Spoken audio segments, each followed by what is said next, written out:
Hi, I wanted to share with you something, a few things actually, how spirit works with me. And I haven't even figured this stuff out yet. I'm just going to kind of go with it as I'm talking. Um, Yesterday, I had a lot of information come to me and it came really fast and I wasn't quite sure how to handle it. Um, and I learned that, take it in, listen, observe. And I should have taken advantage of the message that I'd just given myself in the weekly reading that said there was going to be a collision of beliefs and belief systems and, not to be swayed by what other people think and do what they think that you should do. So I had quite a lot coming at me and I felt like, wow, I was supposed to do something. I'm supposed to do something because remember I told you guys, when the great wave comes, go to the mountain with the tablets, and it's been torturing me. And I was told that something very special was supposed to be happening around a significant birthday and in my life, and it had to do with my twin soul and I, and like a spiritual connection, the union, the sacred union. And my birthday is April 9th. And somebody sent me a video last night, and it was from I don't even remember who it was from, this galactic whatever, and it talks about the movement that's coming forward. It's the love movement, and it's about sending love out to the planet for a healing. And it's interesting because when I landed in Sedona, when I was encouraged to move there by spirit, I wasn't encouraged, I was pretty much said, you're going. And I went. I landed there on the night of the full moon when this opened up. It was interesting, and I didn't realize that until later, and I researched it.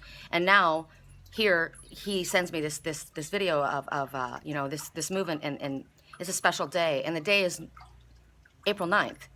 And I thought, oh my God, April 9th. Well, where's my mountain? My mountain is Sedona, right? So I felt like I need to go to Sedona. I'm like in a panic that I need to go to Sedona. Hawk just flew over me. That's my main totem. A message is coming. So what I learned from the whole experience last night was I do feel this pull to go to Sedona. I've been shown over and over that I need to go to a sacred place. I need to take a road trip. They're showing me over water, but water could be emotion, I don't know. And I've been wanting to go, but I've been worried about, what am I going to do with Liger and Lily? I can't just leave them, my cats. There's really nobody here that's responsible enough that can take care of them, and I don't want to just have somebody that's going to just feed them and leave them. They're far too integrated with me to be left alone like that. My daughter lives, 40 minutes away from me, so that doesn't work. So anyway, I come down, I have these dreams last night, and in the first series of dreams, sorry, a clearing was necessary, clearly. It was these women, and it was just women because it was probably myself, all these people in my head. And they were coming to me and they wanted me to subscribe to some type of thinking. I can't remember even what it was they were going on about. And I had gone to this office and I felt like I was going to be late. I'm going to be late. And I rush and I get to the office and I'm supposed to be meeting this woman for an interview for something. And she's in there with another man. And I said, I'm sorry. And she said, sorry, it's too late. I can't see you. And I thought, no. And I was very angry because I thought I'd missed something, which is probably my own psyche thinking, what am I missing? What am I missing here? And she's saying, no, you're going to have to wait. You're too late. So I went outside and I was writing down. A butterfly just flew by. Transformation. I'm like a squirrel, aren't I? Told you guys. Anyway, I'm writing down a note, and I don't know, I think I was writing down what it was that I wanted to present to her. And I just wanted to leave it with her, and she wouldn't let me leave it with her. And another woman comes up, and that's when they were trying to have me follow along with this way of thinking. And I thought, no. You know what? Now that I think about this, that's not how I feel.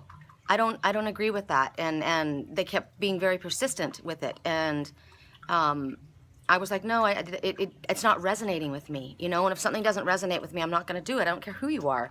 And I was getting really stubborn, and I was getting now a hummingbird just flew by. You will accomplish I have totems flying all over the place right now. Hummingbird, you will accomplish what seems impossible to others and to yourself. A butterfly, transformation. There's another one. Here comes the hummingbird right up to me. Hello. Somebody just said to me the other day, you're a hummingbird. My daughter said I'm a hummingbird. If you look up the totem, I am, because look at me, how I'm flitting around. But I'm not going to dump on myself about that, because you don't look at a hummingbird and say there's something wrong with it, right? You think that it does amazing things. So I am multitasking as we speak. It's difficult to stay on my path, on my thought process here when I've got so many messages coming at me. That's what happens when you awaken to all of these signs that come to you. You know, I know what I'm trying to say to you guys. It's in my head and I'll go back to it, but I'm also seeing all the messages Spirit's bringing to me at the time. So maybe I don't need to tell them all to you. Maybe that's my message, so that this isn't so interrupted. Maybe that's it. Anyway, these women were trying to tell me that I needed to subscribe to this way of thinking, and I said, no, I'm not going to do it. And I got very rebellious. And they were not happy with me, and I didn't really care, because no one's going to make me do something that I don't feel. And you know what? That's my message. I can bring a message to somebody, and if it doesn't resonate with them, it doesn't resonate with them, period. If they're not ready to hear it, they won't hear it. If it's not something that they align with, they're not to follow it, just like me in my dream. So the fact that the Red Hawks showed up, here they come. The fact that the Red Hawks showed up just then, that's my job. I'm the messenger. I'm a teacher and I'm a messenger. I'm supposed to deliver the messages that I get. I give them to you. If you hear them, if you want them, if you take them, that's fine. I'm not going to sweat it and worry about whether you do or not. That's not my job. My job is to deliver the message. So that was that. What I wanted to show you about how Spirit works with me, you know, the signs. I walked outside and I was picking up a bunch of garbage, which is interesting, and it wasn't my garbage. It was everybody else's garbage in the street. And I was picking it up, and the reason was I heard a song playing. I'm getting really emotional, and I'm not quite sure why. I'm sure I'll know after I listen to this later. But the song, it kept pulling me. There was a song that I was hearing that when the neighbor was playing, and I needed to hear it. I knew that it meant something. And I think it's Faith Hill, and it says, "Isn't that the way love's supposed to be?" But I couldn't hear it, so I had to get closer. And as I went closer to get, you know, to hear what the words were, I was seeing garbage along the way, and I was picking it up because I didn't want to leave it there. So I was throwing it away. So it's talking about, you know, as you are drawn to like, because music guides me, and that's the way Spirit speaks to me. I'm really emotional right now, and I'm sorry. I don't know what I'm picking up right now.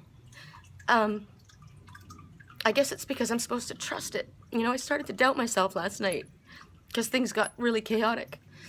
Anyway, I'm gonna keep rolling. God, I hate when this happens. So as you're being led, I'm being led by the music, right? I'm supposed to listen to the music. Angels use music to speak to me and to all of us. There's a lot of messages in lyrics. So as you're being drawn to the music. If you see garbage along the way, get rid of it. Let it go. You know, clean it up. Don't allow it to accumulate. So I did that, and I went over to the garbage can, and just before I got there, I found something else. Gosh, did I drop it? I'm dropping everything. Why does this happen? Okay. The first thing I saw was in this little bag, and it's a Saint Bernard. And a Saint Bernard dog is a dog that saves you, right? And usually in the snow. So somebody that's in a frozen emotion, it would represent that to me. And it's interesting because it's protected. It's inside of a plastic bag, this card. So the message is protected. It's sealed where it's not going to be damaged, even if the weather gets inclement, even if there's rain, or even if there was snow, right? And so my eyes are so blurry right now that I can't even read it. But I'll let you look at it. Love him and leave him. And there's a dog. That's love, unconditional love, loyalty, and friendship. And there's this cat. And he's upside down. And he's an orange cat. An orange cat represents a tomcat. So this would be a single person. This would be somebody who's a free kind of, he's homeless, right? He's lost. And the message